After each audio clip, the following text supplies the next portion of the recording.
Everyone has only one life, including you.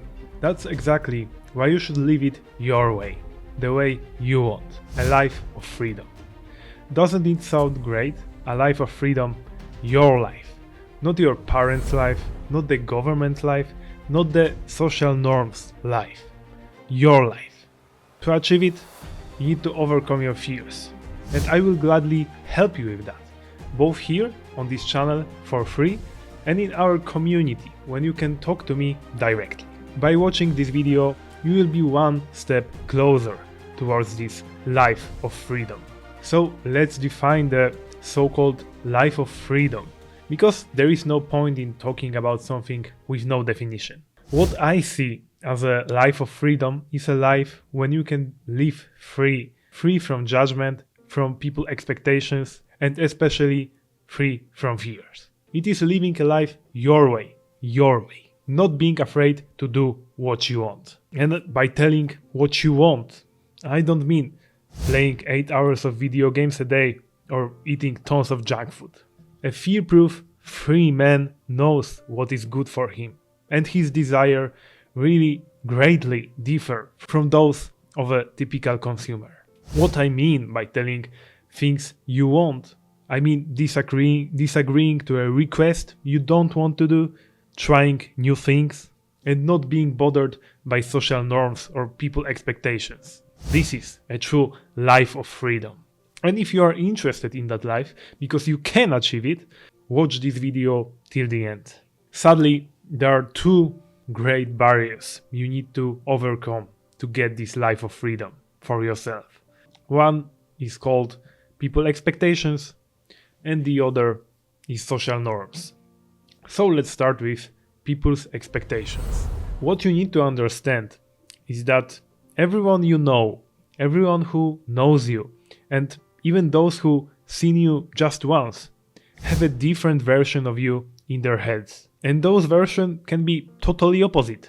This is because only you know 100% of yourself, and other people know just fractions of you.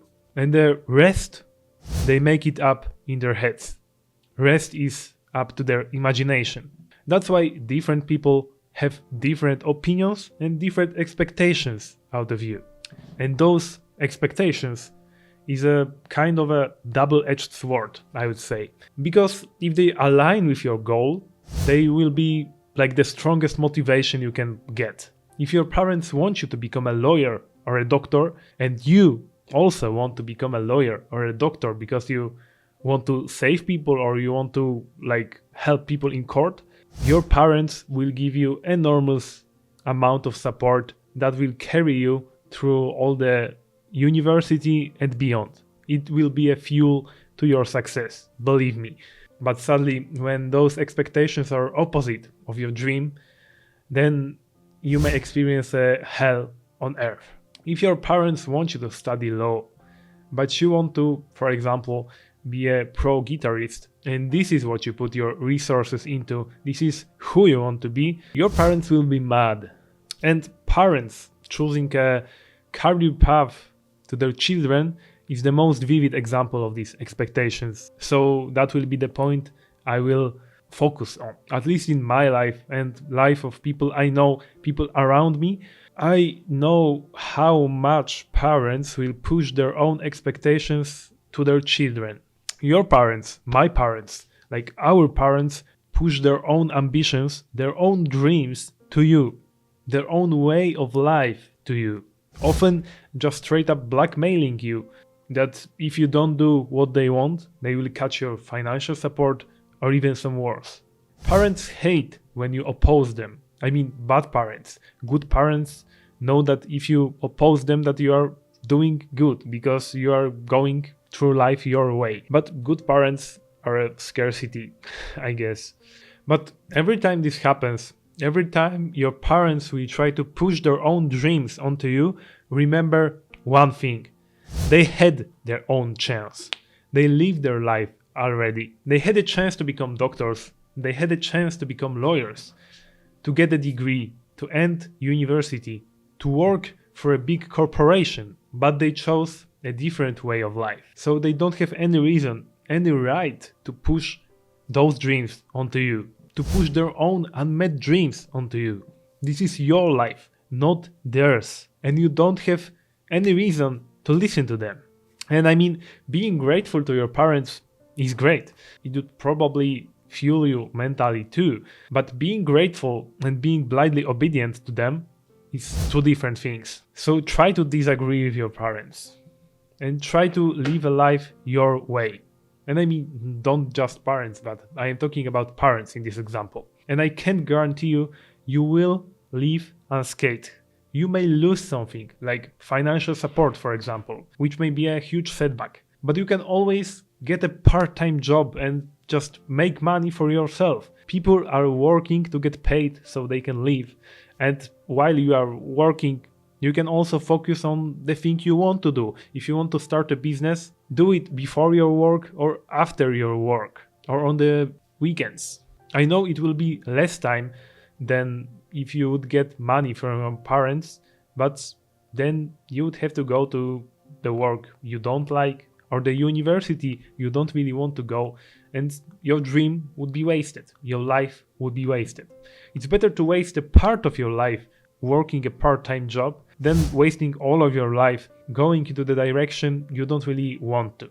So you can always do that. You can always go and work a part-time job, but you can never return your time. You can never turn back in time. As for the 2025, you can do it. You can turn back the time to fix your mistakes, to live a life again, and believe me, you will regret not following your dreams, not doing some things you wanted to do. And furthermore, you regret more not doing the things than doing them. And if your entire life is at stake, your entire career is at stake, it is better to at least try to regain it for yourself, even if it means going to a part-time job. Next, we have social norms. The second wall on your way towards life of freedom is social norms. Those are all of the shoulds, shouldn't, must, mustn't, and other slave mentality words. You should get a degree. You shouldn't dress that way. You must treat your elders with respect. No, you don't. All you should and must is be true to yourself. You can get a degree if you want to do it. You can dress the way you want. And you treat elders with respect when they deserve it. Again, what you should and must is to be true to yourself, is to live a life you won't regret when you are on your deathbed. Not a life controlled by norms. Norms created in different times, by different people with different backgrounds and different mindsets, different sets of beliefs. In Muslim religion, for example, you should kill the apostates. In medieval Japan, you had to kill yourself by seppuku if you brought dishonor to your family. But in your religion, in your country, in your times, these norms are totally different. And 20 years from now, in 2045, they will change again. There is no point in following any of these social norms. When you find them aligned with your goal, then go ahead and follow them. But if you find them useless, if you find them just straight up harmful, just ignore them. And don't mind people criticizing you. This is the price you pay for a life of freedom. And I guess this is a nice trade. And of course, I'm not telling you to go and commit crimes. I mean, law is mostly good. The social norms is the other thing. The social norms is all this should, that you should, like for example, go to university, or you should behave this way. No, you shouldn't. You can do what you really want.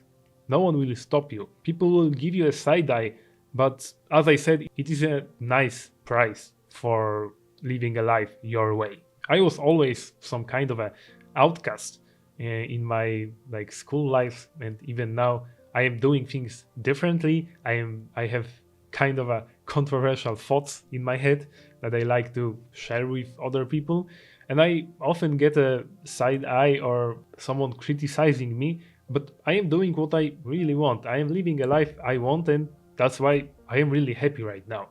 I used to follow these rules more, these social norms that I should do that and do this. But then I was like depressed, really depressed, and I really wanted to kill myself then. So yeah, after exposition and habituation to those scary things like ignoring people's expectations or denying social norms, you will get a key to life of freedom, and you can use it anytime you want. You can do it alone, like I did, but it took me some time, like 22 years, to even start working toward this life of freedom. Or you can do it with other people, like me, like us, like our community. People who want to stop living a life of slaves, and people who want to live a life of freedom. Join Fearproof Academy in the description if you are interested. Inside, you can grab a little prize for yourself. A Fearproof challenge generator that will help you to decide what scary thing should you do today. And if you are afraid of failure and want to know why, check this video. Stay fearproof.